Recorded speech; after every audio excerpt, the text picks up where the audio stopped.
Hola, nosotros somos ¡Espectadores! y somos una plataforma digital enfocada en la difusión de las artes y las culturas. Aquí está acompañándome mi querido amigo el Davidcillo, David Soto. Sí, el esquimal. Es que hace frío, está helado, Juan. Sí, está helado, Juan. Está bastante helado, Juan. está bastante Bueno, helado. y por acá está nuestro querido bigotón con esos bigotes tan característicos que se quiere parecer incluso a Dalí. Aquí nuestro querido Dieguillo. Muchas gracias por esa presentación tan formal. Tan formal, ¿no? Sí, en el fondo hay que No, sí, estar. sí, aquí estamos para pasarlo bien más que nada. Bueno, hemos tenido bastantes novedades, por lo menos la semana que pasó. Fue una semana bastante movida. De hecho, el fin de semana fueron 2 días llenos de cultura. Exactamente, ya que fue el Día del Patrimonio, que estuvo tanto el 28 y el 29 de mayo, estuvieron ahí con el Día del Patrimonio, a donde nosotros, nuestros queridos espectadores, fuimos a aprovechar ese día. Claramente, nos paseamos por casi todos los museos de aquí cerca de donde vives tú. Sí, estuvimos en el Mavi, Ajá. en el Bella Arte, al MAC también, ahí estuvimos... fuimos también a Providencia, a la bandera, Providencia, la bandera ahí con el teatro musical. Entonces ahí estaremos hablando también del Día del Patrimonio. Ajá. Cosas a destacar esta semana. Mi querido amigo se vio la última temporada de Stranger Things. Exactamente, estaremos hablando de esa última temporada de Sí, Stranger así que Things. alerta de spoilers porque vamos a hablar sobre Sí, sí. esa serie. Sí. Y vamos a hablar sobre la obra de teatro que fuimos a ver el mismo día del patrimonio, el sábado. Sí. Los hijos dormidos, o hijas dormidas, o hijas dormidas, no lo sé. Pero ahí vamos a estar hablando también de esa obra también. Sí. Yo lo llamaría los hijos dormidos porque viéndolo en las promociones de los chiquillos como que le han llamado así. Sí, yo creo que hijos dormidos. Sí, Así para que... más sencillo. Sí. Y nada, fue una semana cargadita de cultura, así que vamos a partir desde el Día del Patrimonio. ¿Cómo estuvo el Día del Patrimonio? ¿Cómo lo encontraste? La verdad, estuvo bastante agradable. En realidad lo pasé bastante bien. La verdad es que yo siempre quise aprovechar el Día del Patrimonio, pero fue la primera vez que tuve la oportunidad y darme el tiempo de poder ir a ver el Día del Patrimonio, ir paseándome por los distintos lugares. Antes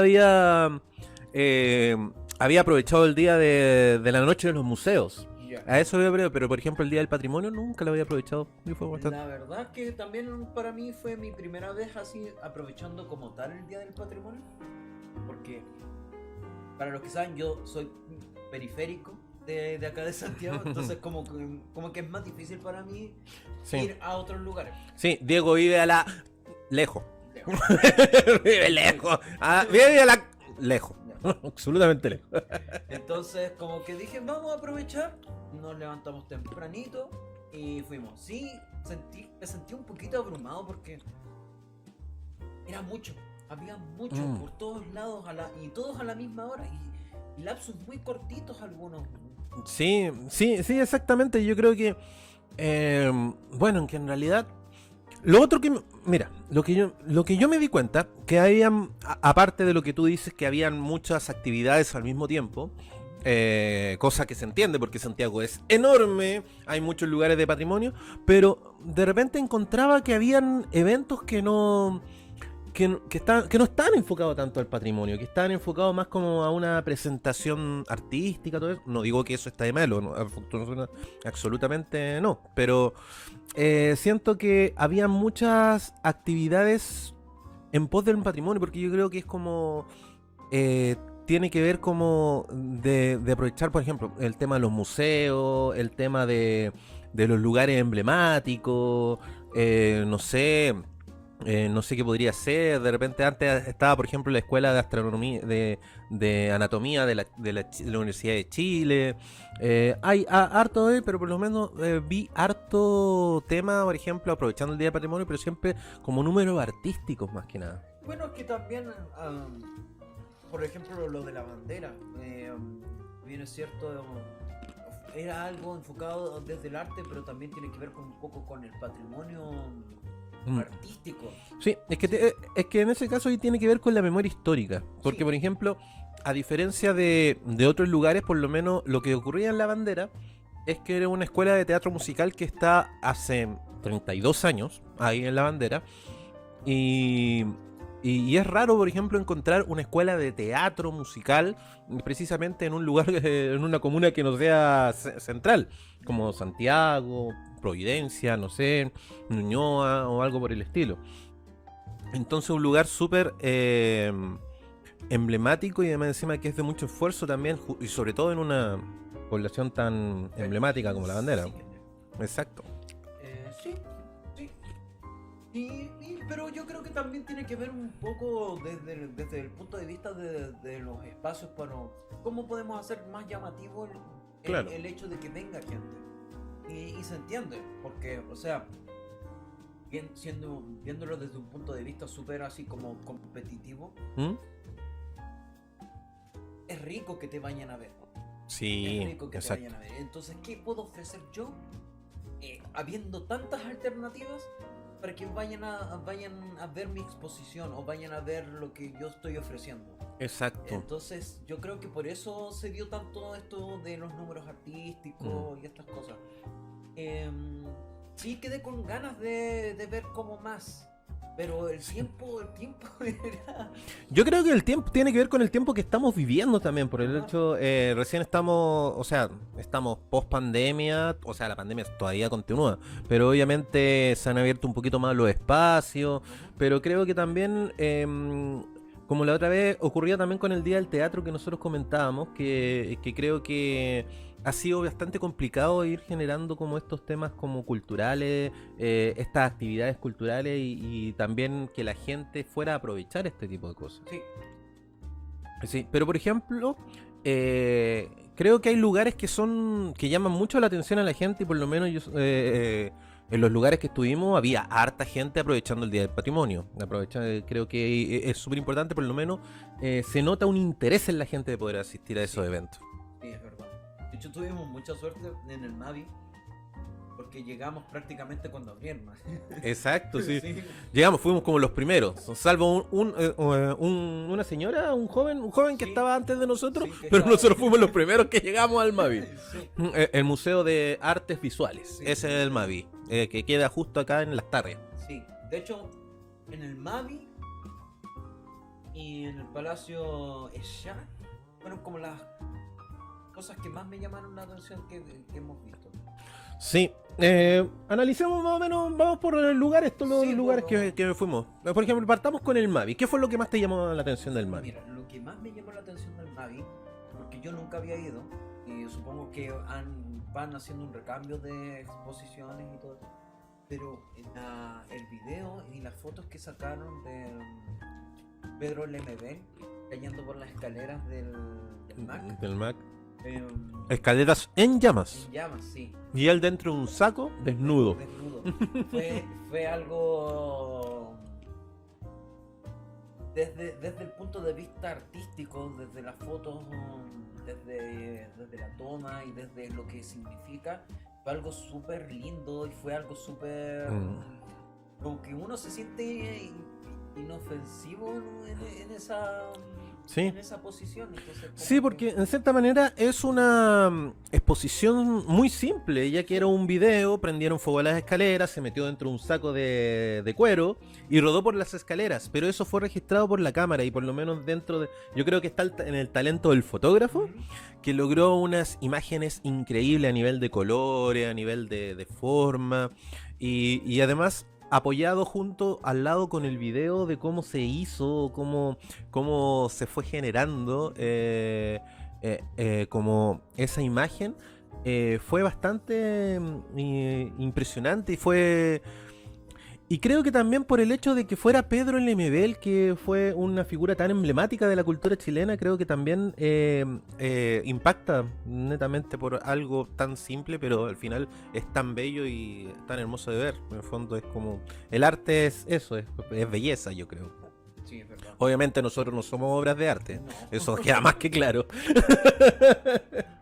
Bueno, eso del Mavi, yo creo que también quedaste como impactado, fue como lo que más nos impactó, yo creo. Junto con esos clavitos que estaban con unos hilos. Ah, sí, sí, sí. Era impresionante porque en la pared habían unos pequeños clavitos unidos por unos hilos que Eran súper imperceptibles. muy imperceptibles y en el fondo simbolizaban unos molinos de viento. Unos molinos de viento. Entonces, por lo menos a mí, en ese sentido, observarlo a mí me llamó mucho la atención.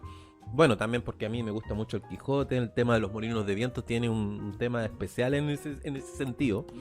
Eh, pero el trabajo tan minucioso que se logra, sobre todo en las exposiciones de arte, que de repente uno, desde lejos, uno ve una cosa, pero al momento de acercarse, descubre que son otras cosas. Claramente. Entonces ahí estaremos hablando de eso.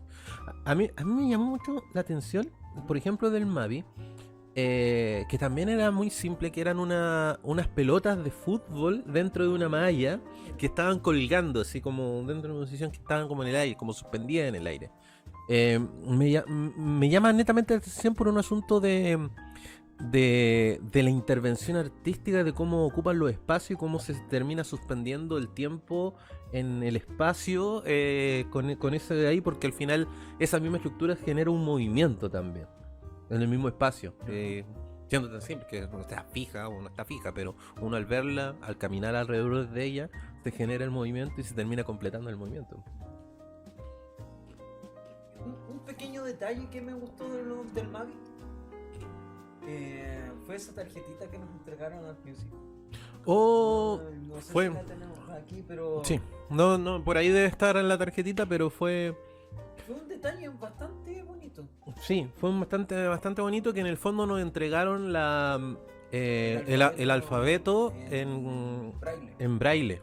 en braille, con los puntitos más o menos para comprender en braille, y creo que es bueno uno, no siendo por ejemplo ciego propiamente tal, conocer también esos lenguajes. Sobre todo, por ejemplo, el lenguaje a señas también es muy importante, yo creo, aprenderlo. Creo que debería ser cultura general, en cierta manera, en los colegios, quizá. Para apoyar la inclusión, en el fondo. Sí, sí, totalmente. Eso fue un detalle bastante bonito. Ya pasando ya al Mac. Al Mac, lo que más me llamó la atención fue la exposición, la parte volcánica. Sí, no, sí fue bonito la experiencia porque en el fondo nos terminó sorprendiendo, porque nosotros estábamos recorriendo todos los salones de la exposición del MAC, del Museo de Arte Contemporáneo, para la gente que no sepa. Y uno siempre mantiene la vista fija al frente. Muchas veces, muy rara vez, bueno, hay gente que ve al piso, pero generalmente no ve. Entonces nosotros cuando entramos, había rocas volcánicas en el piso, entonces se generaba una sensación de sonido y de textura al momento de pisar y entrar a esa habitación. Sí, y que te llevaba como a tierra, porque uno por lo general, yo he ido muchas veces al Bellas Artes y al MAC que están juntos. Pero a veces uno como que pasa, ve simplemente, y no como que no conecta realmente con la obra como tal. Entonces como que ese cable a tierra, literal tierra, fue bonito. De hecho, en un momento como que dije, me hubiese gustado quedarme ahí solamente para ver la cara de la gente cuando siente eso. Sí. Sí, porque fue muy lindo. Es que te sorprende, te termina generando una provocación en cierta manera, y en el fondo te acoge a los mismos sentidos, tanto del sonido como el tacto, como las texturas de cómo uno va pisando, porque el cuerpo es perceptivo en cierta manera, sí. Muy perceptivo. Pero por ejemplo en esa misma exposición a mí me gustó mucho como la proyección que se generaba con esa lámina, sí. Esa lámina de, ¿cómo se llama? De acrílico, que tenía piedritas dentro de ahí, y en el fondo con una proyección, con una luz que venía de arriba, se terminaba reflejando como un... como una especie de mapa o sí, algo un mapa que incluso nosotros llegamos a pensar, nos quedó la duda si estaba pintado o era realmente la proyección de la luz que pasaba a través de ese cristal y se proyectaba en el suelo. Yo creo que esa fue la mejor junto con el tema del iceberg que se proyectaba por la estela. Eso fue... Oh, sí, eso fue hermoso. Se trabajó mucho con. Ay, ¿cómo se llama esto de la. La proyección... Sí, no, el holograma. En el fondo es como que cumple el mismo factor del holograma, que a través de la luz se termina proyectando en la inmensidad, por ejemplo, en el aire en este caso, Ujú. que era una gasa muy, muy delgadita, Muy imperceptible. muy perceptible, pero colocando gasa sobre gasa sobre gasa sobre gasa, se generaba exactamente como un lente de fotografía. Entonces se generaba ese zoom, entonces a medida que se proyectaba desde el fondo y iba avanzando tela por tela, y al final en la siguiente pared que estaba al frente de la proyección, se veía mucho más grande este iceberg. Pero era hermoso como el efecto holográfico que se generaba solamente al entrar en un lugar oscuro con esa proyección. Sí. Ya pasando al Museo de Bellas Artes, creo que no hubo nada que llamó realmente la atención. A mí me llamó mucho la atención el tema de los círculos. ¿Te acordáis que que estaba haciendo los círculos, que en el fondo jugaba mucho con la percepción desde el punto de vista donde uno Es se parara? el op art. Sí. Sí, ¿Op-art? eso es Sí. op art. O sea, que es como jugar con las perspectivas y jugar con el tema de corríjame en los comentarios porque yo ninguno aquí es experto en arte. Nosotros no somos los expertos en nada. En fondo manejamos algunos conceptos de un poquito de acá, un poquito de allá, pero en el fondo no somos expertos Sí, en nada. bueno, el tema de de ilusiones ópticas y ese tipo de cosas, eso es como en lo cual. Mm, Y el ojo, Mira, interesante. el ojo que estaba ahí me encantó. Sí, sí, no, era impresionante porque en el fondo a mí me gustó uno que se generaba dentro de unas líneas que daba la impresión que fuera ovalado, pero en realidad era redondo. Entonces Iba al momento girando. de ir acá. No, es que no iba girando. Íbamos a medida que nosotros íbamos caminando. No, había uno que giraba, pero había otro que a medida que iba caminando se iba generando ese mismo movimiento, que también era muy interesante.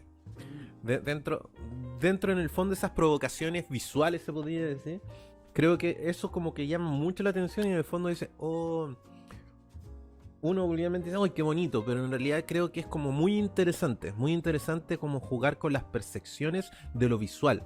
Que generalmente se hace también tanto en fotografía, como en la pintura, como en el cine. En todas partes en realidad. Muy Incluso en interesante. el teatro. Pero, ¿cómo engañar al ojo? Básicamente. Exacto, exacto. Oye, acá nosotros estamos comiendo, ¿quieren? No podemos, no podemos. Bueno, cuando exista la tecnología de poder pasar comida a través de la pantalla, obviamente les vamos a convidar. Pues, ¿no? Claramente, sí. De hecho, estamos aprovechando de hacer esto un poquito más distendido porque la otra vez como que estábamos un poquito nerviosos. Sí, es que era nuestro primer podcast, entonces obviamente pasaba y estábamos duros. Después nos fuimos soltando, pero en realidad estábamos bastante duros. Sí. Y Y eso, en realidad, el Museo de Bellas Artes es un muy buen museo. Tiene muy buenas exposiciones, las exposiciones permanentes son muy buenas. Pero uno cuando ya ha ido varias veces, yo he ido hartas veces, y como que ver como lo mismo, como que va perdiendo un poquito la gracia. bueno, yo he tenido la suerte que las veces que he ido no he encontrado lo mismo. Debe ser porque ha pasado mucho tiempo. Porque ha pasado mucho tiempo. No, pero es que igual cuando yo voy a todas las exposiciones, no solamente paso a las exposiciones que, que van haciendo recambio. Ah, claro. Entonces veo las mismas pinturas. Lo que sí me llamó la atención y me gustó mucho, lamentablemente como que no hubo una profundización. Yo creo que si uno tomaba como el recorrido, profundizaban un poco más, el tema de los colores. Había Claro. unos espacios, tenemos fotos, yo saqué algunas fotos, las vamos a poner en donde hablaban sobre los matices de los colores y cómo jugaban con las perspectivas y esas cosas, pero como que no hubo como una explicación escrita o una cosa en donde pudieses escanear para poder escucharlo. Todavía no, al menos yo no lo vi. Quizás sí estaba. Yo por lo menos no lo vi. Sí, mira. Bueno, en resumidas cuentas, yo creo que eso es lo lindo. Eso es lo lindo del Día del Patrimonio en el fondo, y eso es lo lindo, por ejemplo, de apreciar cultura, de apreciar, por ejemplo, en un museo. Que en el fondo uno... el arte es tan... ¿cómo se llama?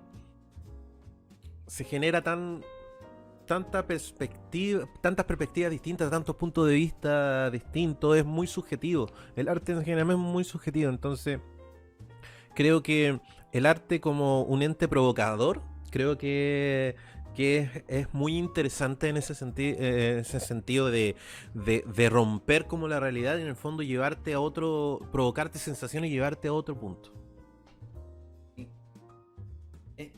Es que eso tiene que ser el arte al fin y al cabo. Sí. Sí, tiene que provocarte, por último, aunque sea la cosa más sencilla del mundo, tiene que hacerte sentir algo. Claro. Tiene que hacerte sentir. Si no te hace sentir nada, fallaste como artista. Sí. Sensaciones fuertes o sensaciones más, o sea, más cálidas o incluso linda, amena, a nivel de que te provoca ternura incluso. Sí. Puede ser perfectamente funcional. Pero tiene que generarte algo. Tiene que generarte. No tedio. Tedio no, es lo que no te puede generar una obra artística de... No. Si te genera tedio, también fracasaste, porque de verdad, a menos que sea como tu intención, vamos a generar tedio en el espectador. Pero no creo que ningún artista quiera generar eso. No. Así como, oh, qué cansino ver esto, qué aburrido ver esto, No creo que... Tedio no, pero creo que la provocación puede existir en distintas formas. Porque, por ejemplo, hay provocaciones que son súper cuestionadas y súper violentas incluso. Porque, por ejemplo, no sé si recuerdas tú, hace mucho tiempo una exposición que había, que eran unas jugueras con pescaditos dentro y que las jugueras eléctricas que estaban conectadas a la electricidad.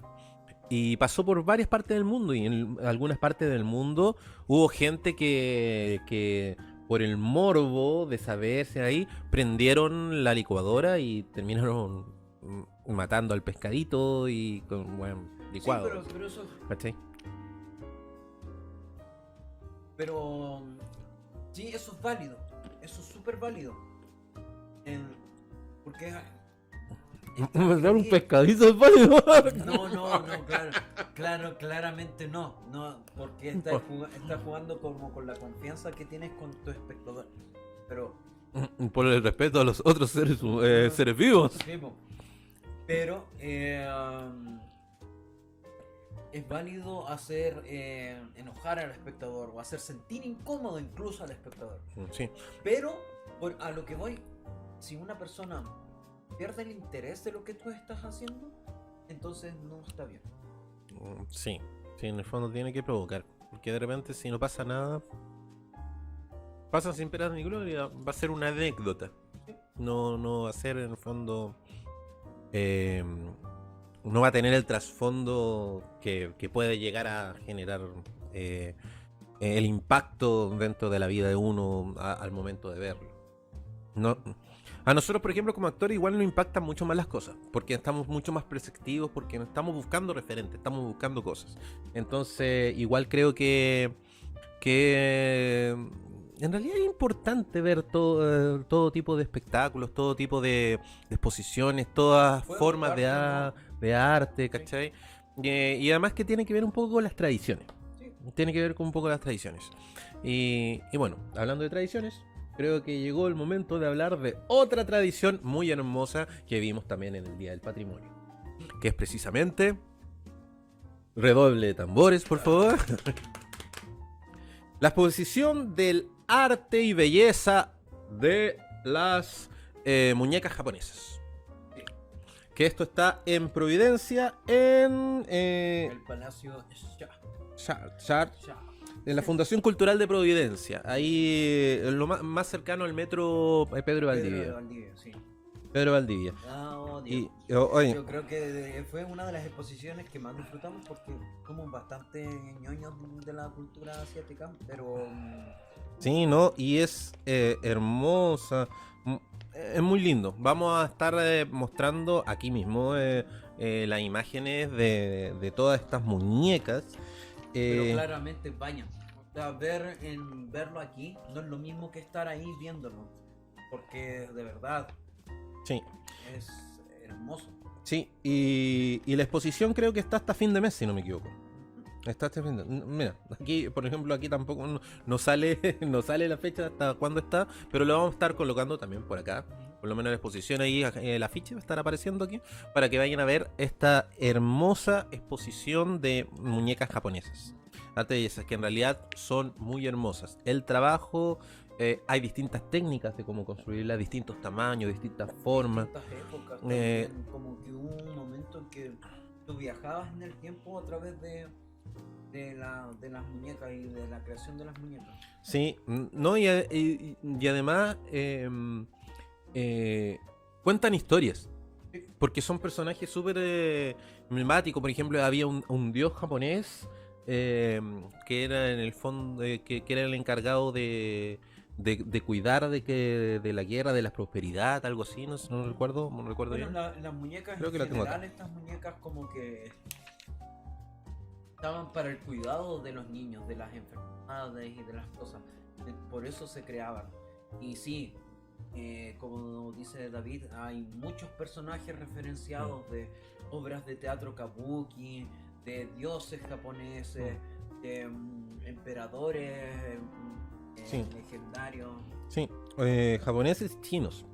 Por ejemplo, el que le hablaba era un dios chino, que es Chucky, que en realidad a mí me encantó ese personaje porque era como para hacerlo, pescarlo y hacer una obra de teatro en base a ese personaje. Sí, Porque era hermoso, era muy imponente su imagen a nivel del trabajo de creación de esta marioneta, esta muñeca. Que era un antiguo dios chino que protege contra el mal. Y cuenta la leyenda que la dinastía china Tang, el emperador Chuan, se enfermó y mientras dormía un hombre grande que se hacía llamar Chucky se le apareció en un sueño y disipó los malos espíritus. Bueno, eso es un gran resumen porque no es mucho más largo el texto, así no lo voy a leer completo. Pero es hermoso. Eso, ese. Acá no creo que sea así que me acuerdo. Creo que lo compartimos acá porque hay una foto. Ojalá Este es. haber sacado una foto de eso. Pero acá está.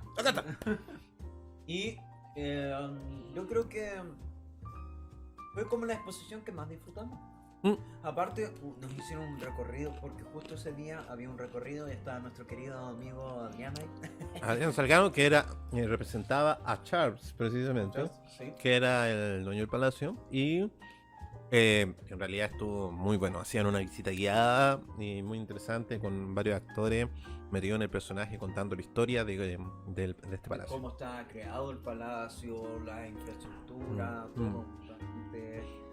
Había unos vitrales en el techo muy hermosos también. Sí. Unos vitrales increíbles que se encontraban en el techo. Sacamos fotos, pero el próximo año, porque no creo que vayan a hacer algo durante este año, y vuelvan a hacer una exposición así, vayan, aprovechen, porque se pasa bien, al fin y al cabo se pasa bien y es conocer un poco de arquitectura, de historia, al fin y al cabo. Sí. Bueno, y hubieron hartas actividades también culturales. También hubieron premiaciones, que no vamos a hablar de esa premiación porque la verdad creo que no estamos muy calificados para hablar, por ejemplo, de los premios Pulsar de música, que premia la música chilena, que lo transmitieron por la red. Yo vi un pedacito, pero no lo alcancé a ver completo porque estaba trabajando, estaba haciendo este tipo de cosas. Pero también felicitar también a la organización de la SCD que premia los premios a la música chilena, en el fondo. Creo que es importante valorar lo nuestro, en ese sentido. Así que un gran saludo a todos los músicos, a todos los ganadores y nada, los queremos y esperamos tener la potestad de poder asistir a más eventos musicales para poder hablar con más propiedad con respecto a eso, ¿no? Sí. Eh, el penúltimo evento que fuimos a ver el sábado 28 28. fue la exposición que hizo TMD en La Bandera, Exacto. que es un espacio de resistencia, como le gusta llamar a nuestro querido amigo Hernán Fuentes, Hernán Fuentes. más conocido como Pato Bailarín, que es su Pato. nombre artístico. Eh, Bueno, él es el director de TMD, que es una compañía de teatro musical que cumple 32 años. 32 años. Y que están celebrando el Día del Matrimonio de una manera muy especial, ya que ellos van a cambiar de espacio. Están cambiando. Ahí ustedes pueden, por ejemplo, ver unos videos que dejamos también en nuestro Instagram. Y bueno, en nuestro canal también está ese video. Para que conozcan que en el fondo hicieron una exposición de toda la infraestructura que ellos tienen, es verdad. como los vestuarios, de los musicales que han hecho. Hay La biblioteca que tenían de teatro musical, que era Mm. la más grande que había. es la biblioteca más grande de teatro musical que existe en Chile. Por lo menos es enorme. Hay vinilo, hay libros, hay libros de composición, hay películas, hay música tanto en cassette, hay DVD, VHS. VH, De todo. VHS. Tienen libros de teoría teatral también para que los chicos tengan una formación no solamente a nivel de baile o de canto, sino que actoralmente hablando. Sí. Es un semillero muy importante en el teatro musical chileno. Sí. Es importante. Impulsores de Conatemuch y también en cierta manera, el principio de todo de los premios Carmen, que premia el teatro musical chileno y todo eso. Sí. Es cierto. Y por último, lo último que fuimos a ver el 28 fue la obra de Los Hijos Dormidos, Exacto. Hijos dormidos. que mi querido amigo David hizo una reseña de la obra. Y comparto mucho lo que, porque igual hablamos de la obra después de terminar. Mm. Eh, Nosotros podemos hablar harto de la obra porque somos actores, obviamente, somos actores, entonces tenemos una apreciación distinta con respecto al teatro. A diferencia, por ejemplo, tanto de los museos, de los artes, ahí manejamos eso, pero por lo menos creo que tenemos la más potestad de poder opinar frente al Sí. teatro. La obra, a mi parecer, fue una buena obra. Sí, Fue una buena obra. Una obra con muy buenas actuaciones. La obra, como decía el David, dura 1 hora 40. Y yo se lo comentaba a una amiga que trabaja en esa. Es difícil actuar 1 hora 40. Al nivel de energía que estaban los chiquillos, sí. es difícil mantenerlo. Sí. 1 hora 40 es muy complicado mantener ese nivel de energía. No hay más encima que partieron con arriba de con una energía increíble, Sí, una escena súper potente. La obra parte muy intensa desde el Sí. principio. Entonces mantener toda esa energía hasta el final tan larga, obviamente si nosotros fuéramos los directores, ahí haríamos unos tijeretazos seguramente. Para compactar un poco. compactarla y Sí. funcionar, porque la obra es buena. Tiene muy buenas actrices, muy buenos actores. Y además que son jóvenes, son actores que egresaron el año pasado. Entonces también es... Están como con toda la ilusión todavía. Y toda la energía, Sí. obviamente. Sí, o sea, no se empiezan a deteriorar, como ustedes se dan cuenta, después del paso del tiempo. Obviamente. Sí. No, pero lo bueno es que como son actores recién egresados, están como con toda la ilusión, están con todas las ganas de trabajar, están con todas las ganas de mostrar. Entonces 1 hora 40 yo creo que es poco para ellos. Yo creo que no. Ojalá hubiese durado más la hora. Pero uno también tiene que darse cuenta de, sobre todo con obras que son así, de este nivel un poco más absurdas, o de texto un poco más complejo, de ser un poco más consciente con el espectador casual, Claro. por el tema de que sí, te van a ir a ver personas que no saben nada de teatro. Y la gente por lo general no va a ver teatro por lo mismo, porque se siente con ese prejuicio. Entonces, esto no es una crítica así como para despedazar a los chiquillos. Ya hemos dicho que nos gusta la obra. Sí, Los chiquillos actuaron súper bien. Hubieron algunos problemas técnicos, pero en cuanto al tema de la duración, sí sentimos que podría ser un poco más corta por el tema de tratar de mantener la atención claro. de este mismo público casual. Ya para uno que sabe y que valora un poco más lo que está en escena, es un poco difícil estar 1 hora 40 atento. Sí. No, y además que es una obra complicada, no una obra fácil. Más encima que es una adaptación de La Gaviota de Chekhov. Y Chekhov ya es complicado. Y por ejemplo, una adaptación, llevarlo a teatro contemporáneo, creo que es un texto complejo, que por ejemplo uno como actor puede llegar a comprender, o gente que ha sido a ver teatro se puede conectar un poco más, pero por ejemplo gente que no está acostumbrada a ver teatro seguramente no lo va a entender, no va generando, pero eso pasa en millones de horas de teatro, no solamente en esta. Es verdad. Lo que nosotros decimos que tienen que ir a ver la obra para formarse su propia opinión. Sí. Para formarse su propia opinión. A nosotros personalmente nos gustó, no, de hecho no, por lo menos a mí me agradó que siendo actores tan jóvenes, en el fondo se vislumbra un buen camino, un buen futuro para el teatro chileno también, porque en el fondo son los referentes, ¿cachai? Cuando nosotros ya no estemos, estarán ellos y no, muy bien, la actuación es como decía muy sólida, la del profesor era increíble, era muy buena, la evolución que tuvo. Yo creo que, como le comentaba a mi amiga, las actuaciones estaban parejitas. Y eso se agradece porque tienen una misma energía. Claro, se apoyan en el colectivo. Y Sí. el colectivo, en el fondo, genera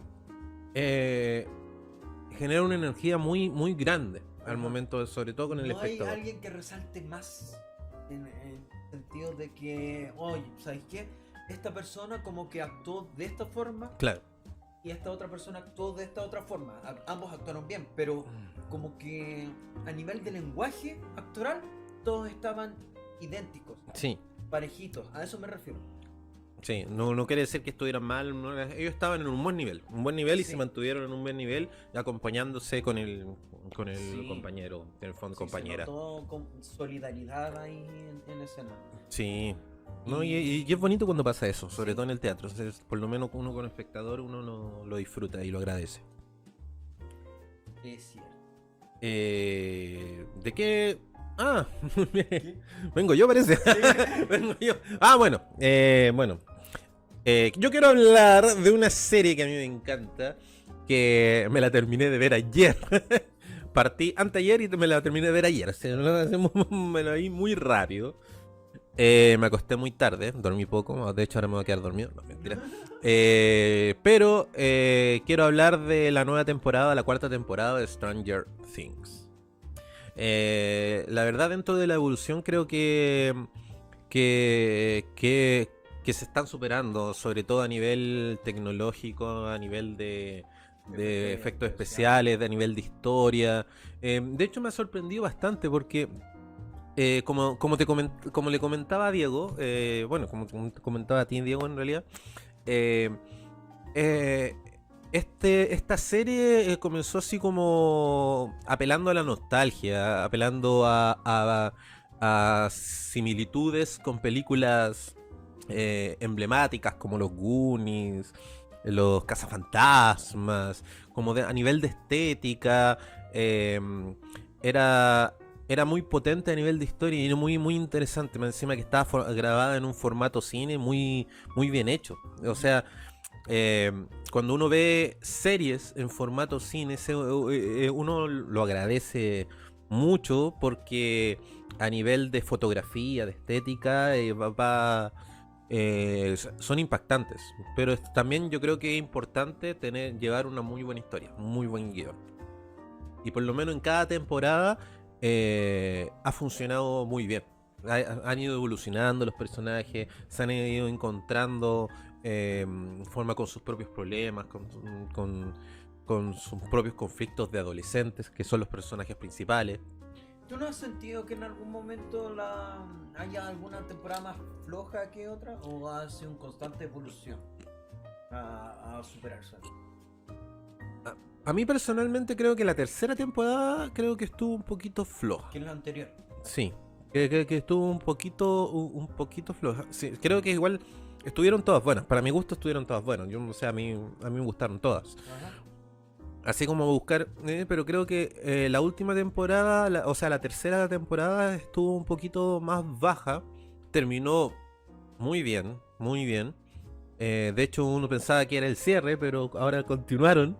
Y ahora y ahora, lo siento, alerta de spoiler, lo dejaron así bueno, para una quinta temporada. Obviamente, con una quinta temporada. O sea, si no viene la quinta temporada, o sea, yo viajo allá y mato a los productores de Netflix porque tienen que quedar. No pueden dejar la historia así. No pueden O dejar. sea, yo creo que ya si dejaron esto para una quinta temporada sabiendo cómo les va a Stranger Things,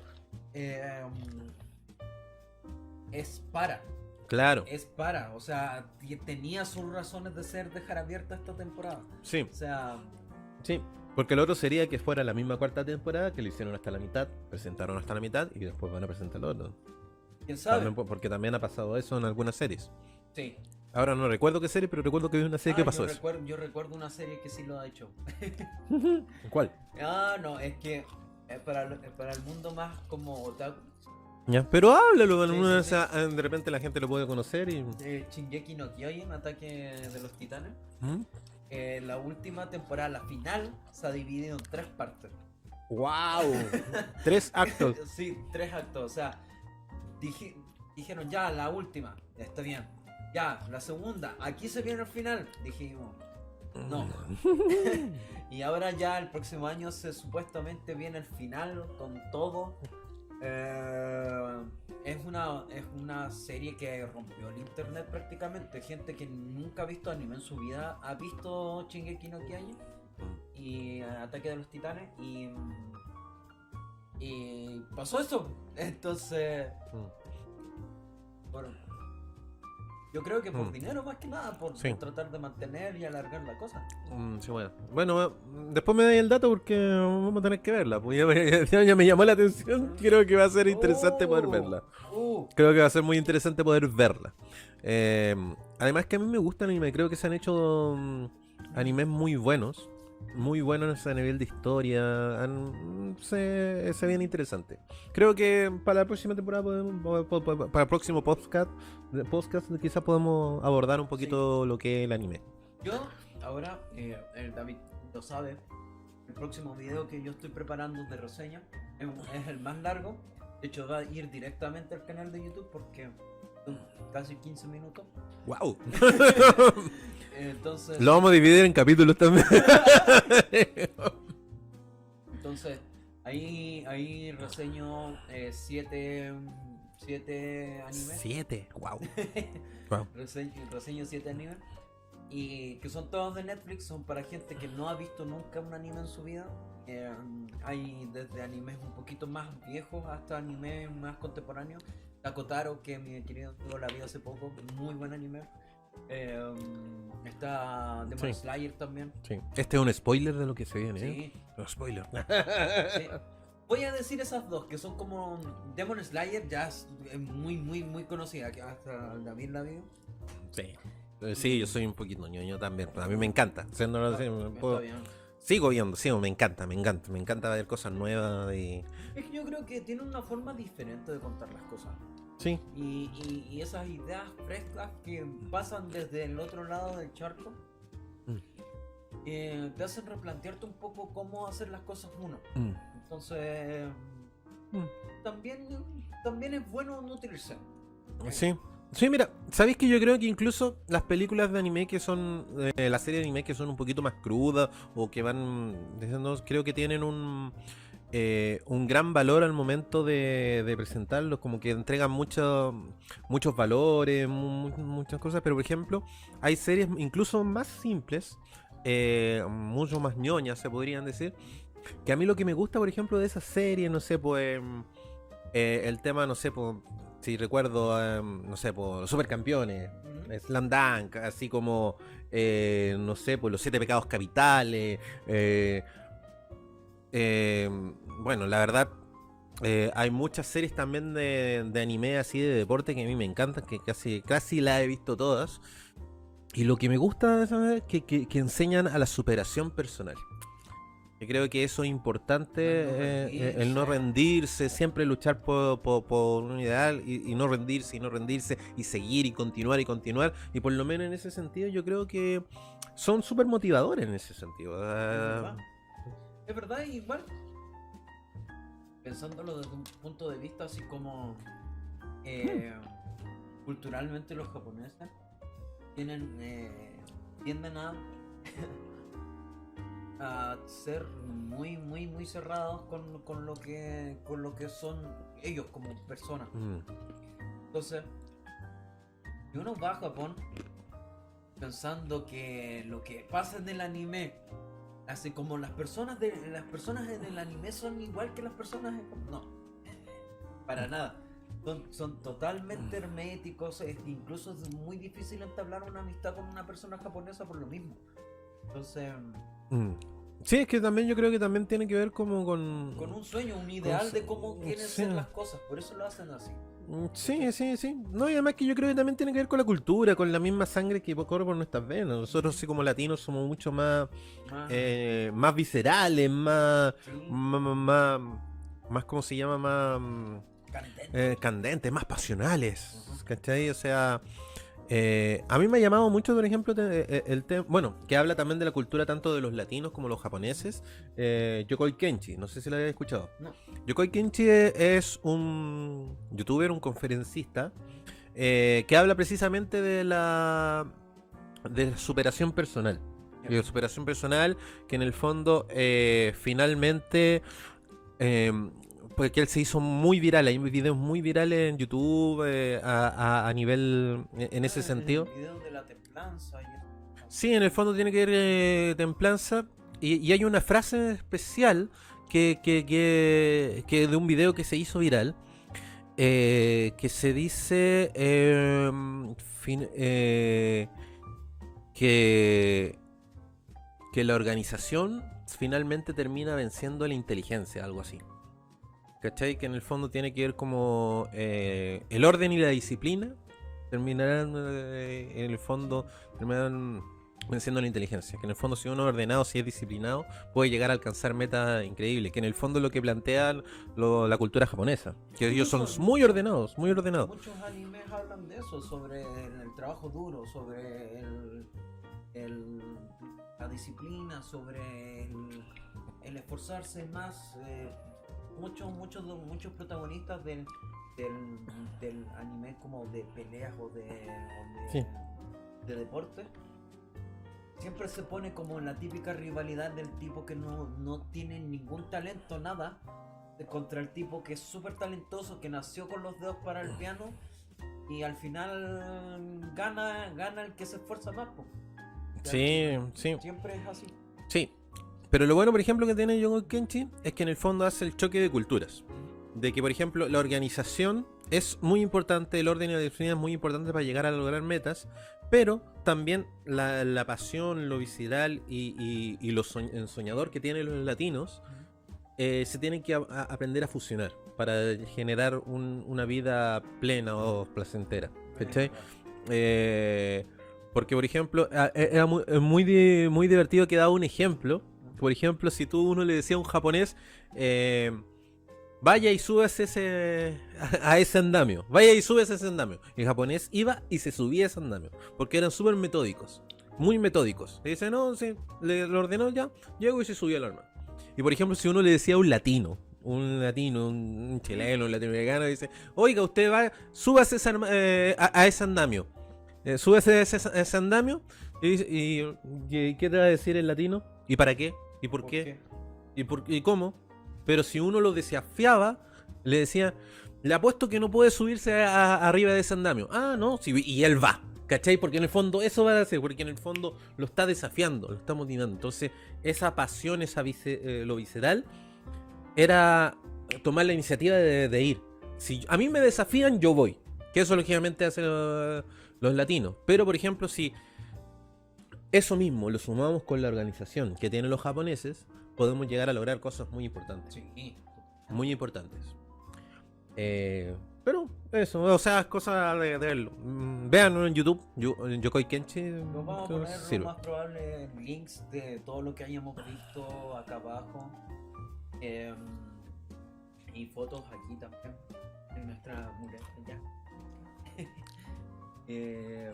Aquí. Y eso, yo creo que ya estamos con el podcast. Suscríbanse al canal de YouTube si les gustó el podcast, dedito para arriba, como Exacto. y síganos en Instagram, en el TikTok y en todas nuestras Plataforma. que tenemos. Sí, en el fondo tenemos Instagram, YouTube y TikTok. Así que nos pueden buscar. En TikTok somos espectadores.tiktok, si no me equivoco. Y en Instagram somos espectadores tu butaca. Sí, espectadores.tubutaca digital. Así que eso, gente, nos estamos viendo. Muchas gracias. Mi nombre es Diego San Martín. Yo, David Soto, y esto fue Espectadores. Espectadores. La cultura de los expertos en nada. Nos vemos. Nos vemos. Adiós.